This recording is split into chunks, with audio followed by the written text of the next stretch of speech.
बच्चों का हम कक्षा 12 का इतिहास विषय पढ़ रहे हैं और उसका जो पहला भाग है भारतीय इतिहास के कुछ विषय, उसका प्रथम अध्याय ईंटें, मनके तथा अस्थियां, हड़प्पा सभ्यता। इस अध्याय में हमने सबसे पहले भाग में हड़प्पा सभ्यता के बारे में अध्ययन किया। दूसरे भाग में मोहनजोदड़ो जो कि एक सुनियोजित शहर था उसके बारे में पढ़ा।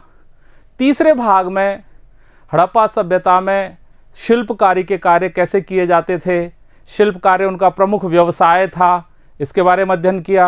और अब जो इसका चौथा भाग है, हड़प्पा सभ्यता का प्रारंभ कैसे हुआ, उसकी खोज कैसे हुई, उसका अंत कैसे हुआ, और जो पुरातत्वविद हैं वो इसकी जो खोज है या जो नए उत्खनन हो रहे हैं उसकी व्याख्या किस प्रकार से करते हैं, इसके बारे में हम अध्ययन करेंगे।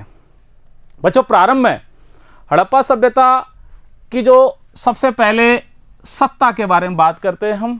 ये बहुत प्राचीन सत्ता थी और ये हड़प्पा सभ्यता में किस प्रकार का शासन होगा ये इसके कोई प्रमाण नहीं मिले हैं।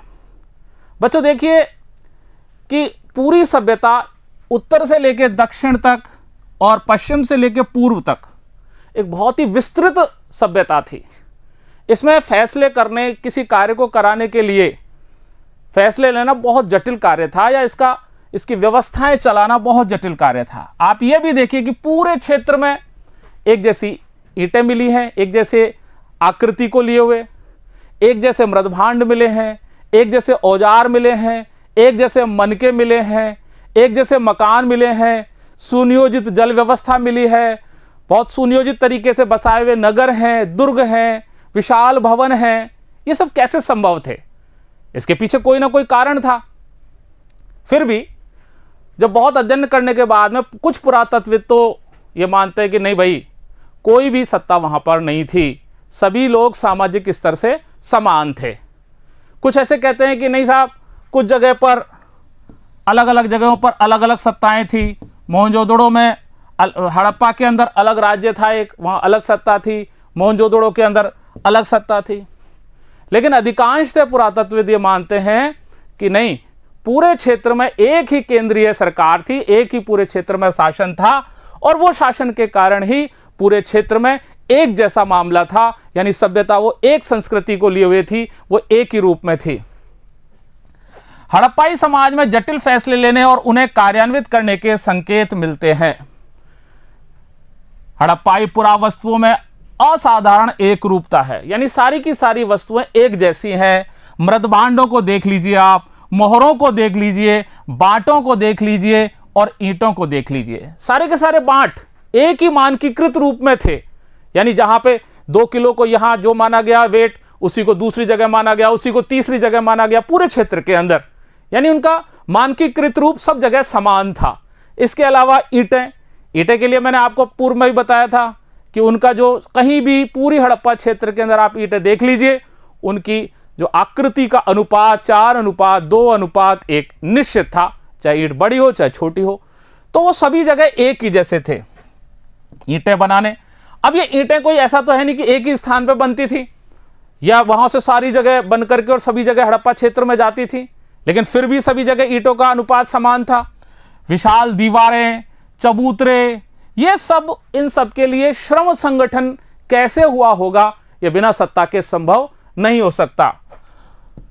कुछ पुरातत्वविद मानते हैं कि, अब देखिए वापस वहीं, कुछ पुरातत्वविद मानते हैं कि हड़प्पाई समाज में शासक नहीं थे और सबकी सामाजिक स्थिति एक जैसी ही थी। लेकिन कुछ दूसरे पुरातत्वविद मानते हैं कि यहां पर तो कई शासक थे और हड़प्पा और मोहनजोदड़ो दोनों ही स्थानों पर अलग अलग राज्य थे, वहां के अलग अलग शासक थे। लेकिन तीसरे सोच वाले पुरातत्वविद भी हैं, वो ये तर्क देते हैं कि पूरा एक ही राज्य था, सारा राज्य एक ही व्यवस्था के अंतर्गत था, क्योंकि पुरावस्तुओं में सब में समानता है, सारी वस्तुएं एक ही जैसी हैं, एक ही संस्कृति की हैं।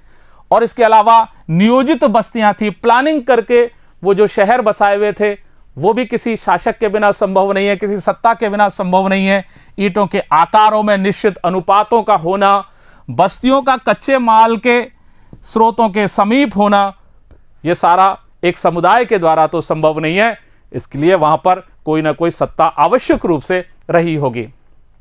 अब देखिए, प्रासाद तथा शासक, यानी वहां पर महल और राजाओं की बात करें हम, देखिए मोहनजोदड़ो के अंदर एक बहुत विशाल भवन मिला है और उस विशाल भवन को पुरातत्वविदों ने एक प्रासाद की संज्ञा दी है, एक महल की संज्ञा दी है। लेकिन इसके विपरीत वहां उस महल की कोई भी ऐसी भव्य वस्तु नहीं मिली, कोई दूसरी। तो जो एक विचार किया गया कि किसी राजा का महल होगा, वो विचार वहीं समाप्त हो गया, क्योंकि दूसरी कोई भी चीज नहीं मिली। इसके अलावा देखिए, वहां पर एक ये मूर्ति भी मिली है हड़प्पा क्षेत्र में, और ये जो मूर्ति है इसको पुरोहित राजा की मूर्ति माना गया है। पुरोहित राजा का नाम कैसे पड़ा? देखिए बच्चों, जो हड़प्पा सभ्यता थी वो मेसोपोटामिया की सभ्यता के समकालीन थी, यानी ये दोनों सभ्यताएं एक साथ ही चल रही थी। और मेसोपोटामिया की जो लिपि है, वो कीलाक्षर लिपि जिसे कहते हैं, वो पढ़ी जा चुकी है। वो उस लिपि से वहां पर भी इस प्रकार के एक मूर्ति मिली है, और वहां पर ऐसा पाया गया है कि वहां पर जो पुरोहित होते थे, जो जो जो राजा थे वो पुरोहित होते थे, और पुरोहित हैं वो राजा होते थे। तो वहां पर इसको राजपुरोहित कहा जाता था, और यहां पर भी इसी प्रकार की मूर्ति मिलने के कारण इसको राजा यानी पुरोहित राजा की संज्ञा दी गई है। पुरातत्वविदों ने मोहनजोदड़ो के एक विशाल भवन को प्रासाद की संज्ञा दी है। एक जो बड़ा भवन मिला है वो एक महल नुमा है, किंतु इससे संबद्ध कोई भी भव्य वस्तु नहीं मिली है। और इसके अलावा एक पत्थर की मूर्ति मिली है जो पुरोहित राजा है। ऐसा इसलिए क्योंकि पुरातत्वविद मेसोपोटामिया के इतिहास और वहां के पुरोहित राजाओं से परिचित थे, और यही समानताएं उन्हें सिंधु क्षेत्र में भी मिली, यहां ढूंढी, यहां उन पर वैसे ही पुरोहित राजा मिले। अब देखिए सभ्यता का अंत कैसे हुआ। ये जो हड़प्पा सभ्यता थी, 1800 सदी के बाद में इस सभ्यता के स्थान जो थे जहां पर लोग रहते थे, मुख्य रूप से जैसे चोलिस्तान है, वहां से लोग वहां से जाने लग गए दूसरे स्थानों पर। और आप देखिए कि जो पंजाब है, या इधर उत्तर प्रदेश है, राजस्थान है, गुजरात है, इन जगहों पर वो लोग वहां से प्रस्थान कर गए। और ये जो सभ्यता थी, ये सभ्यता खत्म होने की कगार पर आ गई। जहां दूसरी जगहों पर लोग गए, उनमें ना वैसे तो मृदबांड थे, ना वैसे मनके थे उनके पास में, ना वो नियोजित शहर बनाते थे, ना वो दुर्ग बनाते थे, ना उन्होंने उस प्रकार के कोई भी ऐसे कार्य नहीं किए जो हड़प्पा सभ्यता के लोग करते थे। ये जो बाद की सभ्यता थी, यानी 1900 ईस्वी पूर्व के बाद की जो ये सभ्यता है, ये उत्तर हड़प्पा सभ्यता या अनुवर्ती हड़प्पा सभ्यता कहलाई।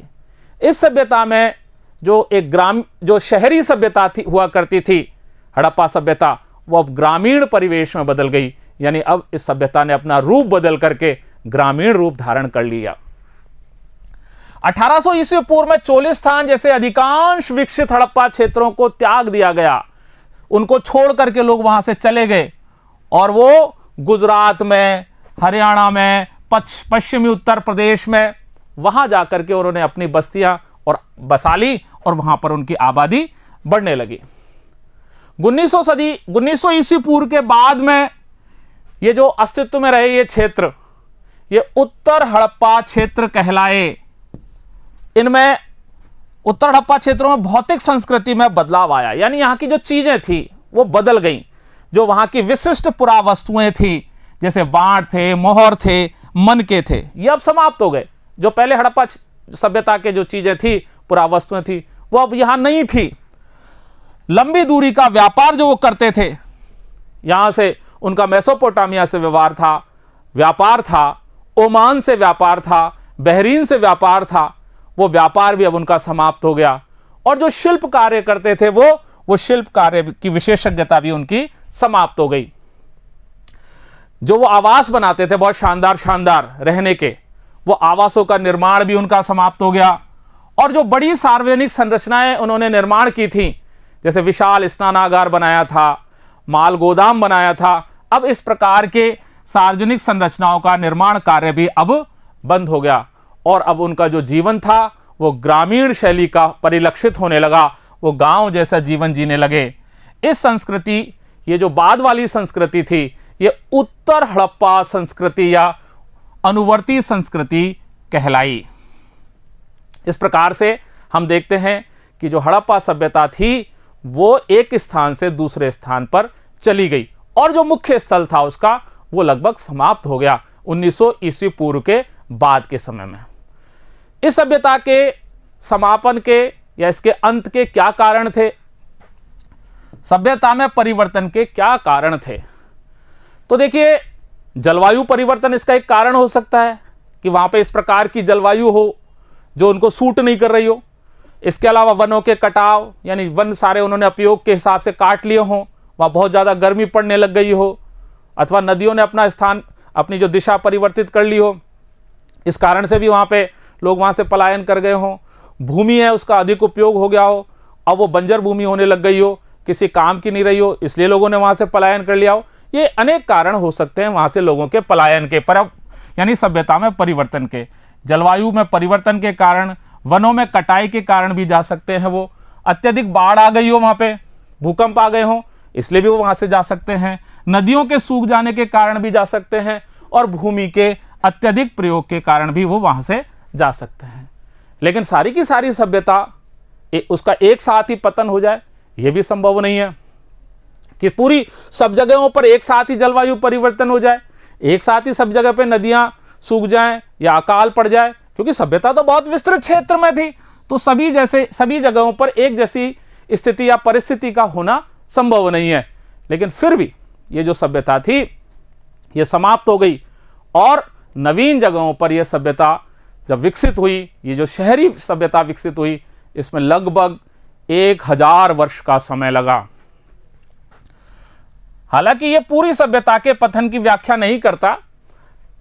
एक सुदृढ़ एकीकरण के तत्व हड़प्पाई राज्य का अंत हो गया, यानी जो पूरी सभ्यता एक थी वो पूरी सभ्यता अंत हो गई। मोहरों, लिपि, मनकों और मृद भांडों का, इन सब का लोप हो गया। जो इस सभ्यता की प्रमुख पुरावस्तुएं थी, विशिष्ट पुरावस्तुएं थी, ये सब अब समाप्त हो गई। मानकीकृत बांटों के स्थान पर स्थानीय बांटों का प्रयोग होने लगा और शहरों के पतन और परित्याग हुए। उपमहाद्वीप को अलग क्षेत्र में शहरों के विकास के लिए एक सहस्त्राब्दी तक प्रतीक्षा करनी पड़ी, यानी जो अब नए शहर बसे उसके लिए 1000 साल लग गए। अब देखिए बच्चों, हड़प्पा सभ्यता की खोज की बात करते हैं हम।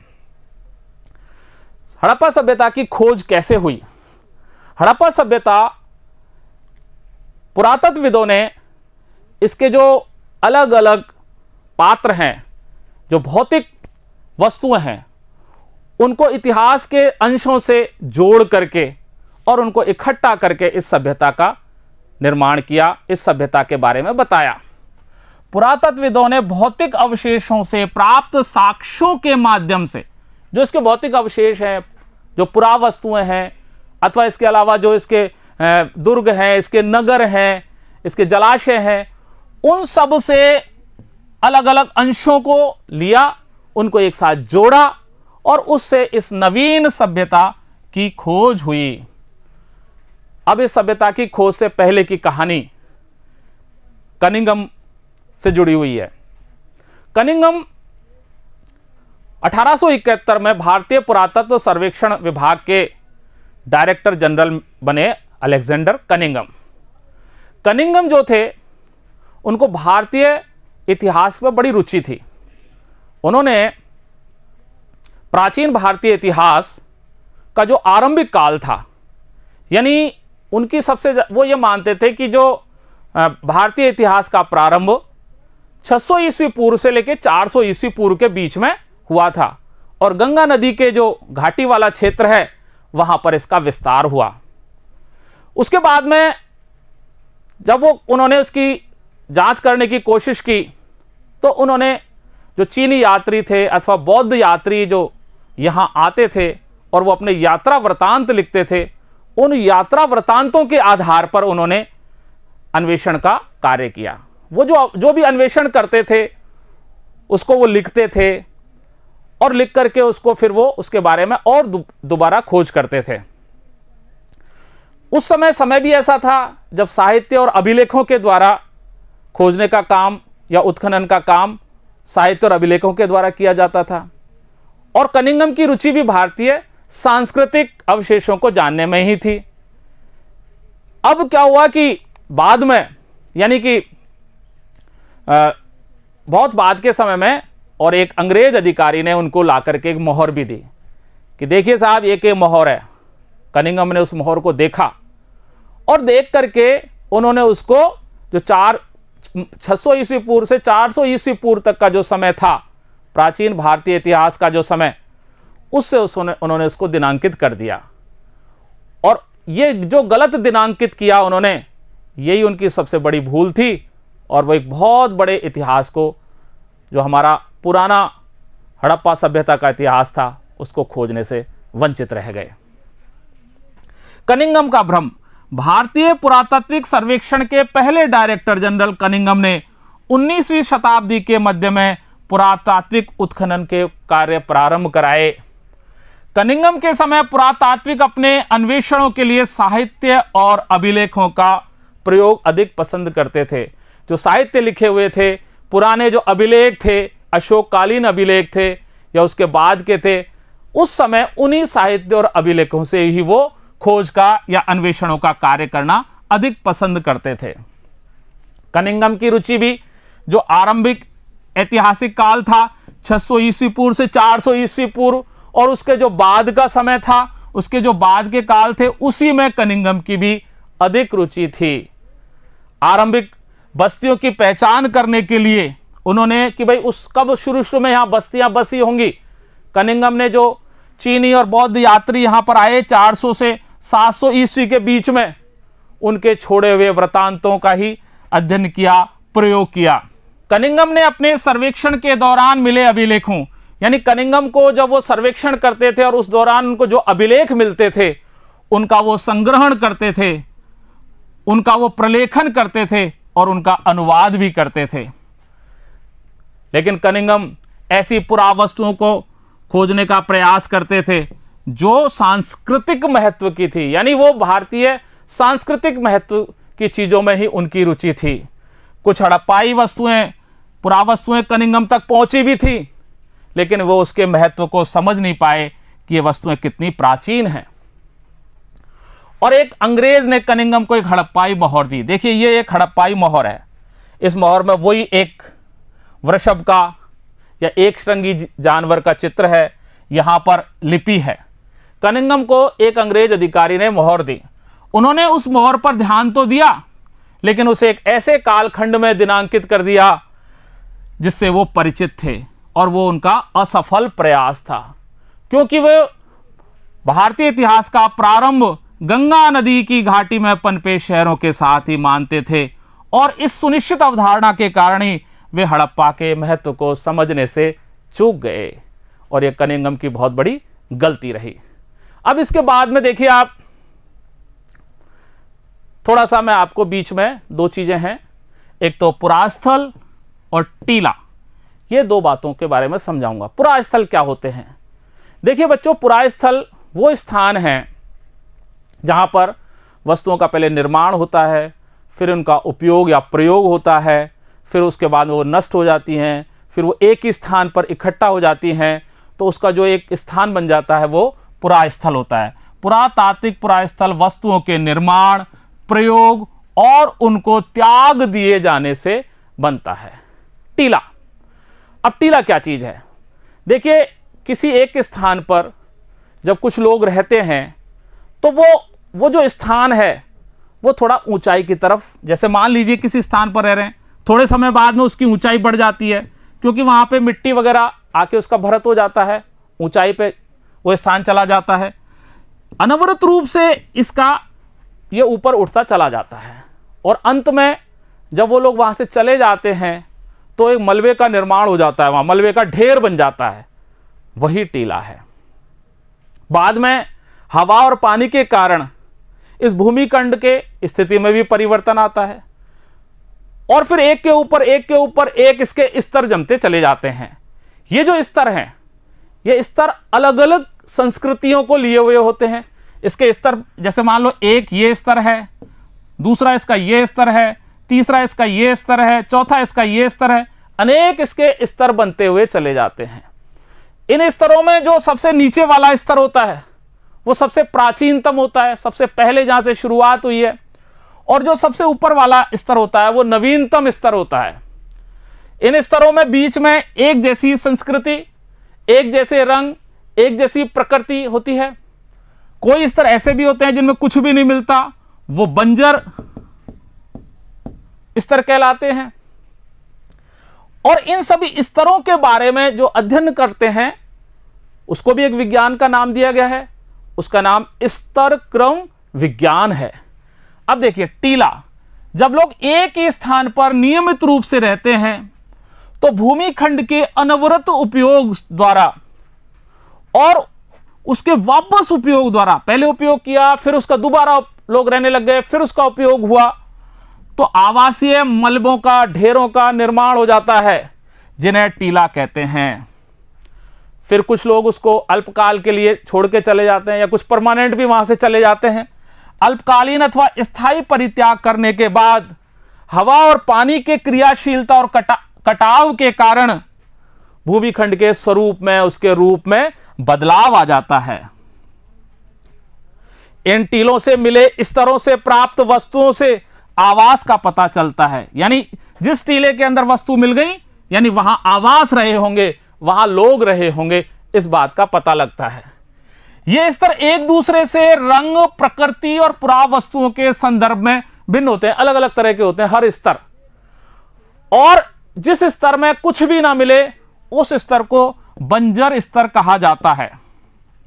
सबसे जो निचला वाला स्तर है वो प्राचीनतम होता है और सबसे जो ऊपर वाला स्तर है वो नवीनतम स्तर होता है। यानी ये सबसे पहले जहां पर आवास रहे थे, जो सबसे नीचे है वो सबसे प्राचीनतम स्तर है और जो सबसे ऊपर मिला है वो सबसे नवीनतम स्तर है। इन स्तरों के अध्ययन को स्तर क्रम विज्ञान कहते हैं। स्तर क्रम विज्ञान के द्वारा हम इसको पढ़ते हैं। स्तरों में मिली पुरावस्तुओं को विशेष सांस्कृतिक कालखंडों से संबद्ध किया जा सकता है। यानी जिस स्तर में कोई वस्तु मिलती है वो एक निश्चित सांस्कृतिक कालखंड की है, फिर दूसरे स्तर में मिलती है वो दूसरे सांस्कृतिक कालखंड की है, तीसरे स्तर में मिलती है वो तीसरे सांस्कृतिक कालखंड की है। इस प्रकार से पुरास्थल का पूरा सांस्कृतिक क्रम का पता लग जाता है। और इस प्रकार से बच्चों जो पुरातत्वविद होते हैं वो स्तर के हिसाब से सभ्यता का अध्ययन करते हैं। एक नवीन प्राचीन सभ्यता, अब देखिए इसका प्रारंभ अब हम कर रहे हैं 1920 के दशक में, यानी 1921 में पहले दयाराम साहनी ने हड़प्पा से उनको एक मोहर मिली।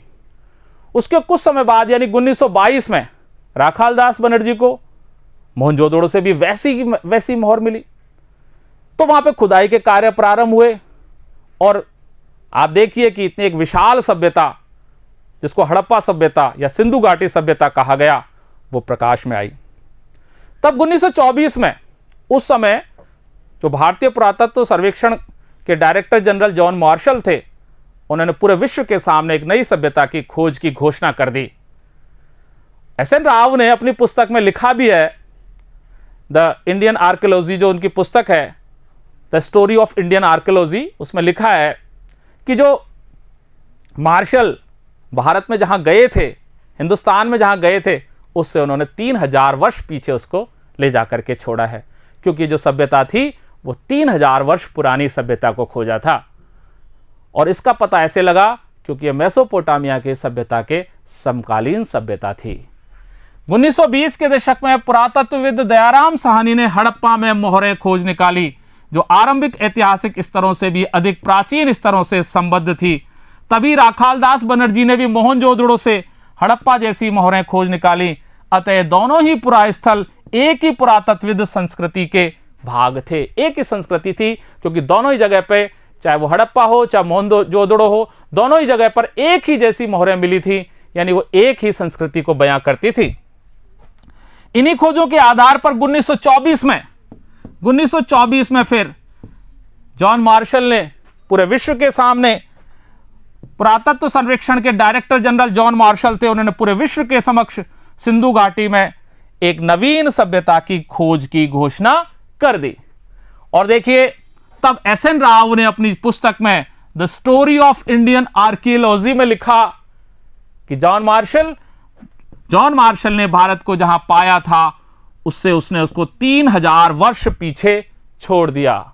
और ये जो सभ्यता थी, ये विश्व की मेसोपोटामिया के समकालीन होने के कारण हमको इसकी जानकारी मिली कि भाई ये उसके समकालीन थी। ऐसे ही अवशेष मेसोपोटामिया में मिले, तो ये 3000 वर्ष पुरानी सभ्यता थी। इसलिए मार्शल का जो कार्यकाल है वो भारतीय पुरातत्व में एक व्यापक परिवर्तन का काल कहलाता है। तो इस प्रकार से एक नवीन सभ्यता की खोज हुई। लेकिन जॉन मार्शल जो थे वो उत्खनन का कार्य किस प्रकार से कराते थे उसके बारे में आप देखिए। यहां पर आपको एक चित्र दिखाई दे रहा है, ये एक टीला है पूरा का पूरा, और उस टीले में वो उत्खनन कार्य कराते थे। तो देखिए, ये एक टीले का स्तर है, आपको मैंने अभी स्तर के बारे में बताया था। ये इस टीले का पूरा एक स्तर है। अब इस स्तर, ये यहां से यहां तक, इस स्तर में जो भी चीज मिलेगी वो एक सभ्यता को बताएगी।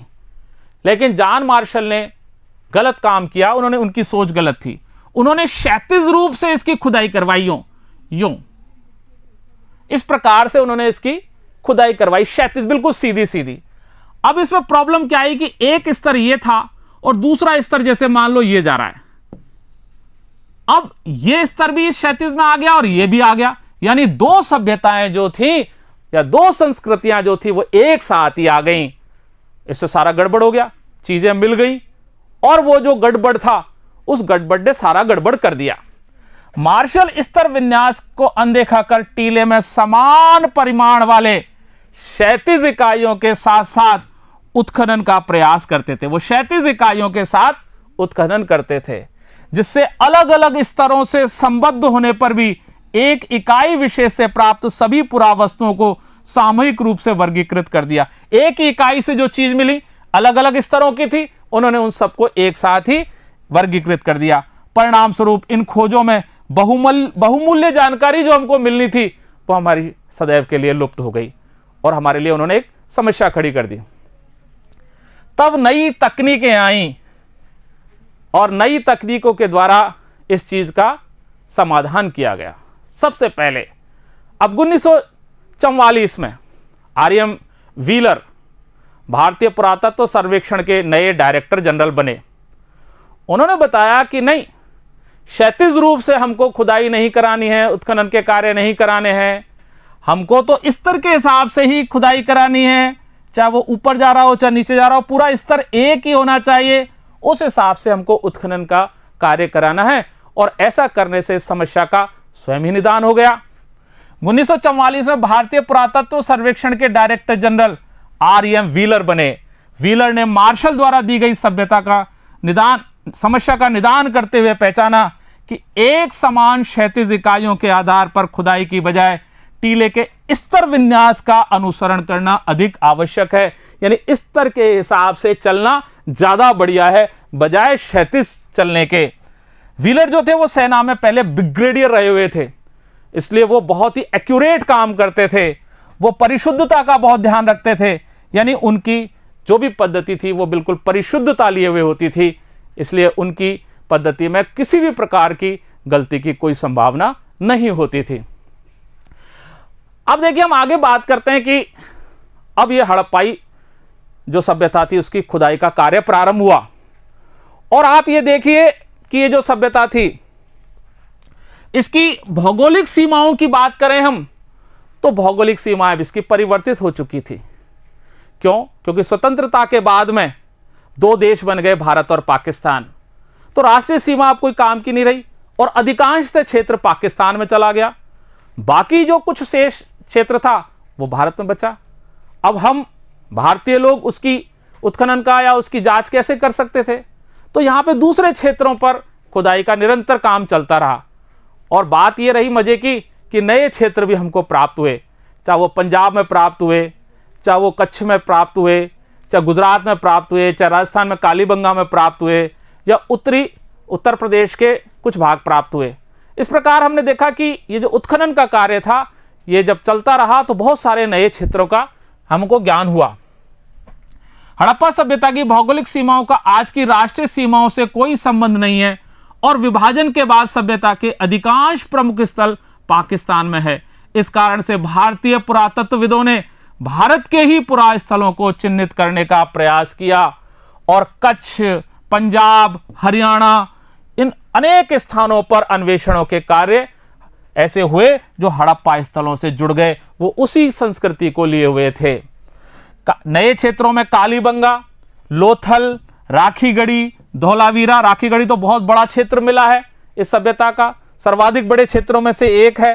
तो इन क्षेत्रों की खोज हुई और ये जो खोजें हैं या अन्वेषण के कार्य हैं आज भी निरंतर रूप से जारी हैं, चल रहे हैं।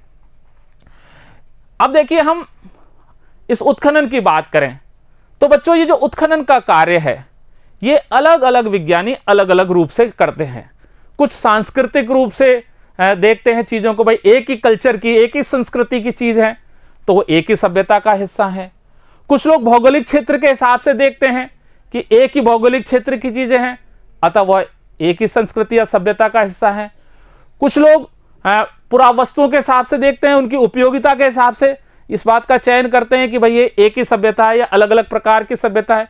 इसलिए सभ्यताओं को जानने के लिए संस्कृति, वहाँ की भौतिक वस्तुएं, पुरावस्तुएं और उनके भौगोलिक क्षेत्र ये महत्वपूर्ण चीजें हैं।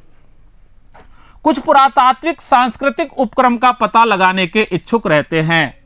जो पुराने वैज्ञानिक प्राचीन चीजों का अध्ययन करने वाले पुरातत्वविद हैं, वो सांस्कृतिक उपक्रम का पता लगाने के इच्छुक रहते हैं। दूसरे भौगोलिक स्थिति के पीछे निहित कारणों को समझने का प्रयास करते हैं कि एक ही स्थान पर, एक ही जगह पर बसने वाले लोग एक ही सभ्यता के हैं।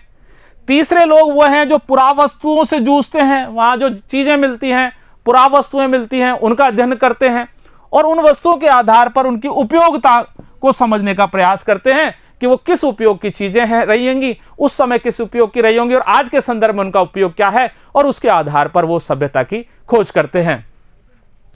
1980 के दशक के बाद में पूरा विश्व ही, जो हमारी हड़प्पा सभ्यता है, इसकी तरफ पूरे विश्व का ध्यान आकृष्ट हुआ और बहुत सारे लोग यहां आकर के अन्वेषण और उत्खनन के कार्य प्रारंभ किए। उन्होंने यहाँ की पत्थर है, मिट्टी है, यहाँ की धातु हैं, जानवरों के जो निशान मिले हैं, प्राणियों के निशान मिले हैं, अस्थियां मिली हैं, इन सब की सतहों का बारीकी से अध्ययन किया और उसके बाद में उन्होंने नए नए अन्वेषण के कार्य किए। 1980 के दशक से हड़प्पाई पुरातत्व में अंतर्राष्ट्रीय स्तर पर भी रुचि लगातार बढ़ती जा रही है। देखा कि एक इतनी बड़ी सभ्यता है, उसकी खोज के लिए लोगों का बड़ा इंटरेस्ट बना, वो यहाँ आकर के खोज प्रारंभ करने लगे। ये लोग आधुनिक वैज्ञानिक तकनीकों का प्रयोग करते हैं, नई नई जो टेक्निक्स हैं उनके द्वारा करते हैं, जिसमें वो मिट्टी, पत्थर और धातु की वस्तुएं और वनस्पति और जानवरों के अवशेष प्राप्त करने हेतु सतह का अन्वेषण करते हैं। ये जो चीजें हैं, मिट्टी, पत्थर, धातु की वस्तु, वनस्पति, जानवर, ये जिस सतह पर मिलते हैं वहां उसका अवशेष प्राप्त करते हैं, उसके कालखंड का पता लगाते हैं, उसकी भौगोलिक स्थिति का पता लगाते हैं और इस प्रकार से उन साक्ष्यों के हर सूक्ष्म टुकड़े का वो विश्लेषण करते हैं और सभ्यता के बारे में नई से नई जानकारी जुटाने की कोशिश करते हैं। अतीत को जोड़कर पूरा करने की समस्याएं, यानी जो ये सभ्यता है इसके बारे में अगर जानकारी लेनी है तो अतीत की बहुत सारी चीजों को जोड़कर और उससे इस सभ्यता के बारे में जानकारी लेने की कोशिश की जाती है। यानी पहले क्या चीजें थी, हमको उत्खनन से क्या क्या चीजें प्राप्त हुई, उसको आज के संदर्भ में जोड़ करके देखें तो हमको नई चीजों का पता लगे। लेकिन उसमें बहुत सारी समस्याएं भी हैं। कुछ चीजें ऐसी हैं जिनसे पता लगता है, कुछ चीजें ऐसी जिनमें, अब देखिए हड़प्पाई लिपि की बात करें अपन, तो लिपि आज तक पढ़ी नहीं जा सकी है, तो हमको इसकी कोई जानकारी नहीं प्राप्त हो सकती। इसके बाद में अगर हम देखें जो जैविक पदार्थ थे उस समय के, वो सड़ गए, गल गए, क्योंकि उष्णकटिबंधीय क्षेत्र है ये। तो वो उनसे भी कोई प्रकार की जानकारी प्राप्त नहीं की जा सकती। उस समय के जो पदार्थ हैं, जैसे पुरावस्तुएं हैं, बहुत सारी मृद भांड हैं जो नष्ट नहीं होती है, उनसे हमको कुछ जानकारी प्राप्त होती है। कुछ अपूर्ण पदार्थ हैं। अपूर्ण पदार्थ जो थे, जैसे मान लो टूट फूट से, तो वो पदार्थ भी या तो फेंक दिए गए या रिसाइकिल होकर के, चक्रित होकर के दोबारा काम में ले लिए गए, इसलिए वो भी काम के नहीं है। इसके बाद में हम देखें कि कुछ ऐसे महत्वपूर्ण आभूषण वगैरह या जो कीमती चीजें हैं, उनकी बात करें या उनसे कुछ जानकारी लें, तो वो हमको बहुत कम मिली है। उसका कारण यह है कि लोगों ने उनको संचयन करके रख दिया, छुपा के रख दिया कहीं पर। अब वो मिल जाए तो ठीक है, नहीं मिले तो कैसे जानकारी करें?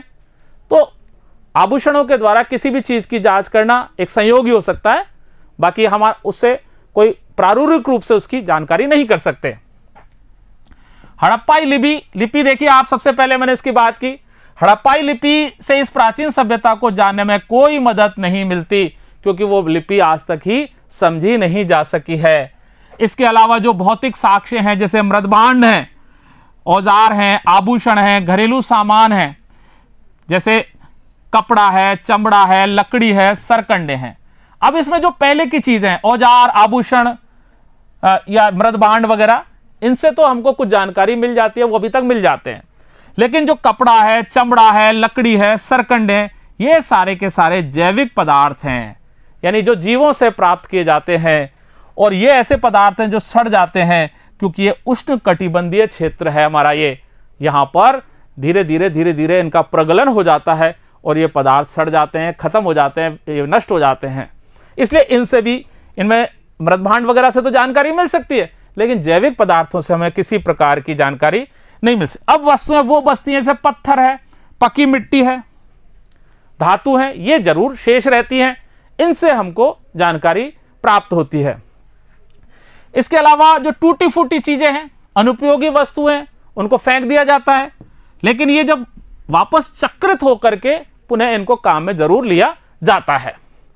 परिणाम स्वरूप जो बहुमूल्य वस्तुएं हैं जो अक्षत अवस्था में मिलती हैं, जो आभूषण हैं, जेवरात हैं, मनकों से बनी हुई चीजें हैं, ये अक्षत अगर मिल जाए हमको, तो फिर हमको उससे कुछ फायदा मिलता है।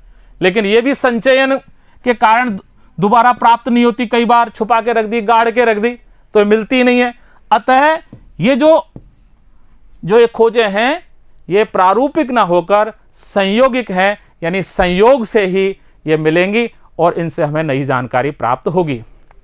अब देखिए खोजों का वर्गीकरण, यानी जो वैज्ञानिक पुरातत्वविद खोज करते हैं, वो उन खोजों को सिद्धांततः उन्होंने 4 भागों में बांट रखा है, यानी 4 प्रकार से खोजें की जाती हैं। अब वो 4 प्रकार कौन से हैं?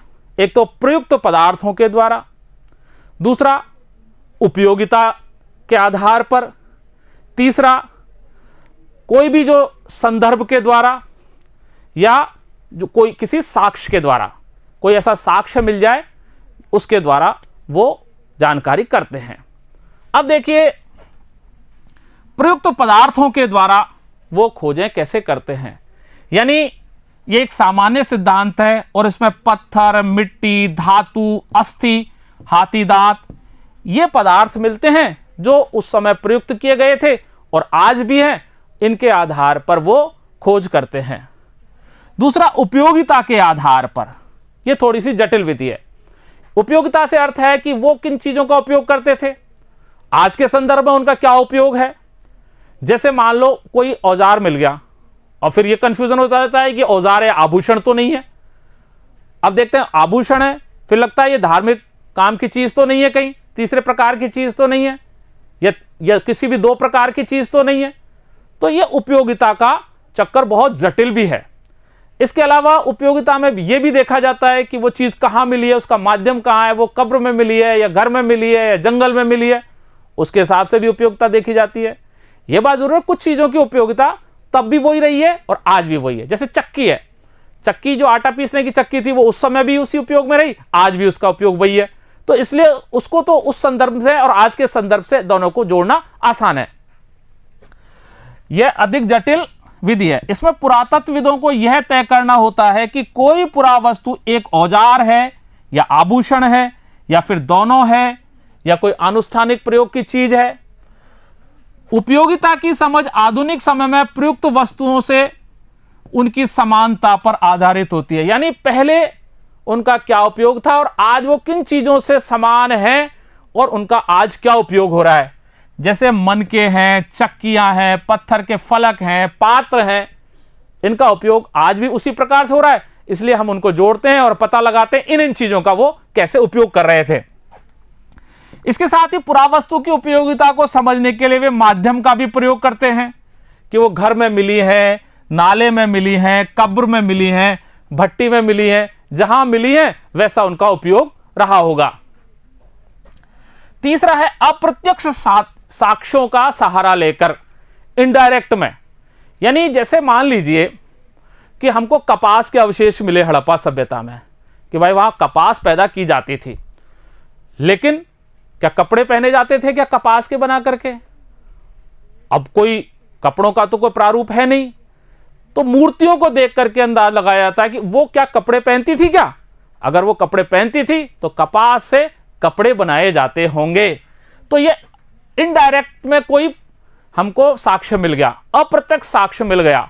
जैसे कुछ हड़प्पा स्थलों से कपास के टुकड़े मिले हैं, पर पहनावे के विषय में जानकारी के लिए अप्रत्यक्ष साक्ष्यों जैसे मूर्तियों के चित्रों पर ही निर्भर रहना पड़ता है। अब संदर्भों के द्वारा, चौथा पॉइंट, जैसे मान लीजिए यहां हड़प्पाई मोहर तो मिली, लेकिन वो मोहर किस काम की थी, उसके ऊपर क्या है, यह पता कैसे लगे? तो फिर संदर्भ को खोजा गया। हड़प्पाई मोहरें मेसोपोटामिया में भी मिली हैं और वहां की मोहरों की जैसी ही मोहरें हैं, तो वहां की मोहरें किस उपयोग में लाई जाती थी, इस संदर्भ को लेकर के उसके यहां पर उपयोग को जाना गया। यानी मेरा कहने का मतलब है कि बच्चों, जो चार ऐसे प्रकार हैं जिससे हम पुरानी चीजों के बारे में जानकारी करते हैं, जैसे एक तो प्रत्यक्ष पदार्थों के द्वारा, एक उपयोगिता के द्वारा कि भाई उनके क्या उपयोगिता है, तीसरा अप्रत्यक्ष साक्ष्यों का सहारा लेकर के, और चौथे नंबर पे संदर्भों की रूपरेखाओं के द्वारा हम उत्खनन से प्राप्त जो पदार्थ हैं उनके बारे में जानकारी करते हैं। अब देखिए हमारी अगली चीज है व्याख्या की समस्याएं। कुछ चीजें प्राप्त होती हैं लेकिन उसका व्याख्या करना बड़ा मुश्किल है, उसको आज के संदर्भ में जोड़ना बड़ा मुश्किल है। वैसे भी कुछ ऐसी चीजें जो पुरातत्वविदों को मिली और वो उससे उसकी जानकारी नहीं कर पाए, वो उससे अपरिचित रहे, उसको वो धार्मिक चीजों में ले जाकर के जोड़ देते हैं। अब जैसे उसके बहुत सारे उदाहरण हैं, जैसे नारी की मूर्ति मिली है, उसकी मृण मूर्ति मिली है, तो ऐसा माना गया है कि वो मातृ देवी की मूर्ति है। इसके अलावा पैरों पे हाथ रखे हुए एक व्यक्ति की मूर्ति मिली है, तो उसको भी ये माना गया है कि ये भी कोई उस समय मतलब देवता होगा। मोहरों पर पशु पक्षियों की भी चित्रण मिले हैं, उससे ऐसे लगता है कि लोग बाग पशु पक्षियों की भी पूजा करते थे। मोहरों पर योगी की भी मूर्ति मिली है, आद्य शिव का नाम दिया गया है। इस प्रकार से बहुत सारी ऐसी चीज़ें मिली हैं जिनसे उस समय की धार्मिक चीज़ों का हमको पता लगता है। देखिए, पुरातत्वविदों को सर्वाधिक समस्या धार्मिक प्रथाओं की व्याख्या करने में आती है। आरंभिक पुरातत्वविदों को लगता था कि जो वस्तुएं असामान्य हैं, यानी हमारे ज्यादा काम की चीजें नहीं है और जिनसे वो अपरिचित हैं, जिनको वो जानते नहीं है, वो संभवतः धार्मिक महत्व की चीजें हैं सारी की सारी। अब जैसे उसमें सबसे पहला उदाहरण आप देखिए, मूर्ति, आभूषणों से लदी हुई नारी की जो मृण मूर्ति है, ये और इसके शीर्ष पर एक विस्तृत प्रसाधन भी है। यहां पर देखिए, इसके ये एक बड़ा सारा मुकुट जैसा इसने पहन रखा अपने सिर पर। इसको मातृ देवी, मां की संज्ञा दी गई है कि यानी ये कोई मातृ देवी थी, मां के समान थी। पुरुषों की दुर्लभ पत्थर से बनी मूर्तियां भी मिली हैं, जो घुटने पर ऐसे हाथ रख करके बैठे हुए हैं, मानकीकृत मुद्रा में बैठे हैं।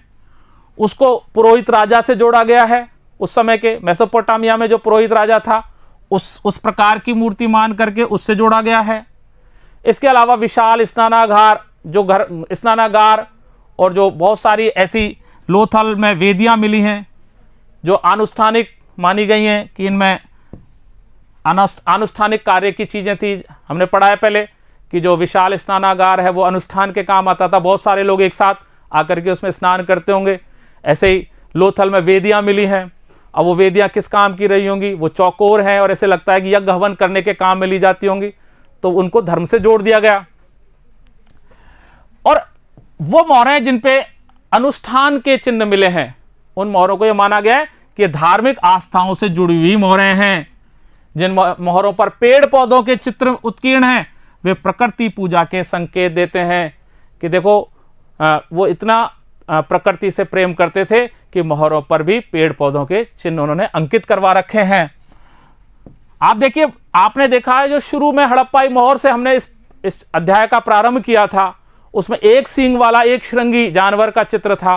वो एक श्रृंगी जो जानवर था वो भी उनकी उपासना का महत्वपूर्ण जानवर था। यानी वो जानवर कभी न पाया गया एक सींग वाला, वो तो एक संश्लेषित या कल्पित जानवर रहा होगा, लेकिन वो हर मोहर पर है, वो अधिकतर मोहर पर है, तो वो उनके लिए बहुत विशेष जानवर था। कुछ मोहरों पर योगी की मुद्रा की आकृति भी है। देखिए आप, ये मोहर है, इस पे एक योगी है, इस पे इस योगी के ऊपर देखो यहाँ पे इसके सींग के निशान है, इसके बगल में यहाँ जानवर है, जानवरों से घिरा हुआ है और योग की मुद्रा में बैठा हुआ है, ये जानवरों से घिरा हुआ है। इसे आद्य शिव की संज्ञा दी गई कि ऐसे शिव जी थे, योग मुद्रा में वही बैठते थे, वो पशुपति थे, चारों तरफ उनके पशु रहते थे, इसलिए उसको आद्य शिव का नाम दिया गया।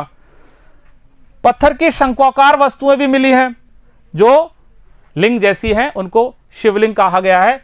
ऐसी मिली हैं, वो शिवलिंग है जो आज भी हम देखते हैं। तो अब देखिए, बात यहां पर दूसरी आ जाती है। प्रॉब्लम कहां आती है? धार्मिक चीजों से तो जोड़ दिया, लेकिन वो तारतम्य सही बैठे, ये बहुत आवश्यक है। अब आद्य शिव की जो मूर्ति है, इस प्रकार से जो माना गया है कि जानवरों से घिरा हुआ है, योगी की मुद्रा में है, तो वो शिव जी है।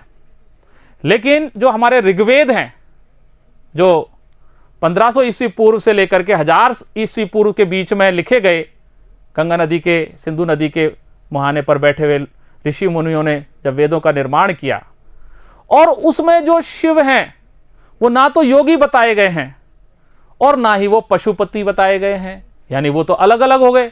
इसलिए उस मूर्ति को शिव की मूर्ति मानना अपने आप में एक गलत बात हो गई। आद्य शिव की मोहरों की व्याख्या करें तो ऋग्वेद में रुद्र नामक देवता का उल्लेख है। ऋग्वेद में रुद्र देवता है जो 1500 ईस्वी पूर्व से 1000 ईस्वी पूर्व के बीच में है। इसके विपरीत रुद्र को ऋग्वेद में ना तो पशुपति और ना ही योगी दिखाया गया। ऋग्वेद में उसको ना तो पशुपति माना है ना योगी माना है। अतः मोहरों का यह चित्रण ऋग्वेद में दिए गए शिव के चित्रण से कोई मेल नहीं खाता है। अतः धर्म के संबंध में जो प्रारंभिक अवधारणा है वो बाद में भी वैसी रहें, ये कोई जरूरी नहीं है। बाद में अवधारणाएं बदल जाती हैं और ये नीति जो है वो ज्ञात से अज्ञात की ओर बढ़ने वाली है। ज्ञात थी चीज पहले, उससे अज्ञात की तरफ गए, लेकिन वो उससे मेल नहीं खाई, वो एक अलग बात है, जिन्हें पुरातत्वविद उपयोग में लाते हैं। कुछ चीजें ऐसी जरूर हैं ज्ञात से अज्ञात की तरफ चलने वाली, जो आज भी वैसी हैं। जैसे चक्कियां और पात्रों के संबंध में ये बात बिल्कुल ठीक है। चक्कियां तब भी उसी उपयोग में थी, पात्र तब भी उसी उपयोग के थे, आज भी वो उसी उपयोग के हैं। अब देखिए, हड़प्पाई जो क्षेत्र हैं उसमें जो उत्खनन के कार्य हुए, उन कार्यों से क्या क्या उपलब्धियां थी, यानी किन किन चीजों को सही प्रकार से खोजा जा सका। अध्याय के हम अंतिम भाग में पहुंच चुके हैं बच्चों, और बहुत ही विशेष बात है कि हमने किन किन चीजों को खोज करके उपलब्धि हासिल की। तो देखिए, उसमें सबसे महत्वपूर्ण चीज है उनकी अर्थव्यवस्था के बारे में हमने काफी ज्ञान कर लिया कि वो कृषि का कार्य करते थे, वो शिल्पकारी का कार्य करते थे, वो पशुपालन का कार्य करते थे।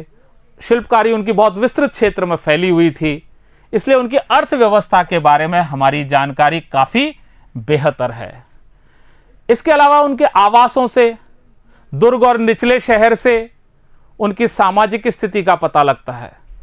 उसके अलावा शवाधानों के तरीके से, और उसके अलावा जो विलासिता की चीजें मिली हैं वहां, उनके उपयोग से यह पता लगता है कि वहां पर सामाजिक भिन्नताएं भी थीं। उस गुत्थी को भी थोड़ा बहुत पता लगा है। तीसरा, उनकी कार्य प्रणाली के बारे में भी जानकारी मिली है कि वो क्या कार्य करते थे। शिल्प कार्य उनका सबसे महत्वपूर्ण कार्य था, और भी वो बहुत सारे कार्य करते थे। सभ्यता की कार्य प्रणाली के बारे में भी हमारी जानकारी बढ़ी है। लेकिन इसके अलावा बहुत सारे प्रश्न आज भी अबूझ हैं। उन प्रश्नों के बारे में निरंतर खोज चल रही है, लेकिन वो प्रश्न अभी तक सुलझाए ना जा सके हैं। जैसे सबसे पहली बात है कि जो विशाल स्नानागार था, क्या वो आनुष्ठानिक संरचना थी क्या? कोई आवश्यक नहीं है, ऐसा अनुमान लगाया गया है। तो ये एक प्रश्न है जो संदिग्ध विषय है, जिसके बारे में अभी तक कुछ भी पता नहीं लगा है। दूसरी बात, आप देखिए कि वहां पर मोहरों पर, उनकी जो बहुत सारे आभूषण थे उन पर, औजारों पर, अस्थि पट्टिकाओं पर, सब जगह मतलब चीज लिपि लिखी हुई मिली है। तो इसका मतलब साक्षरता बहुत व्यापक थी क्या? लेकिन साक्षरता इतनी व्यापक होना भी एक बहुत आसान काम नहीं है, इसलिए इसके मामले में भी पूरी तरह से जानकारी नहीं प्राप्त हुई है। यह भी एक अपने आप में संदिग्ध विषय है। तीसरी बात, हड़प्पाई कब्रिस्तान के बारे में बात करें हम, तो देखिए आप, जो सभी लोगों के शवाधान का जो तरीका था वो लगभग एक जैसा था, ज्यादा उनमें भिन्नताएं नहीं थी। जैसे कि आपने देखा है कि मिस्र के अंदर वहां के पिरामिडों में जो फराओ थे, जो राजा थे, उनकी कब्रों के अंदर बहुत सारे आभूषण वगैरह मिलते थे, लेकिन यहां ज्यादा आभूषण नहीं मिले हैं कब्रों में। यानी सबकी कब्रें लगभग एक जैसी थी, ज्यादा अंतर उनमें नहीं था। तो उससे उनकी विभिन्नताओं के बारे में ज्यादा जानकारी नहीं मिलती है। सामाजिक जो भिन्नता है वो कम है। एक अगला विषय यह है कि जो स्त्री पुरुषों से जुड़े विषय हैं, महत्वपूर्ण बात जो हड़प्पा सभ्यता में बिल्कुल भी पता नहीं लगा है कि स्त्रियों के क्या कार्य थे, पुरुषों के क्या कार्य थे, उनके आपसी संबंध कैसे थे, इस बारे में कोई भी जानकारी नहीं मिली है। स्त्री पुरुषों से जुड़े प्रश्न अनुत्तरित हैं तथा स्त्री पुरुषों के संबंध में जुड़े पहलू भी अनुत्तरित हैं। ये सारे चीजों की जानकारी प्राप्त करना आज का हमारा काम है। भविष्य में होने वाले कार्य के लिए एक नया क्षेत्र है। इसी के साथ बच्चों, ये जो पहला अध्याय है हड़प्पा सभ्यता का, ये समाप्त होता है। आपको इसके बारे में बहुत सारी जानकारी मिली होगी। अब अगले अध्याय में हड़प्पा सभ्यता के जो प्रश्न उत्तर हैं वो मैं आपको कराऊंगा। धन्यवाद।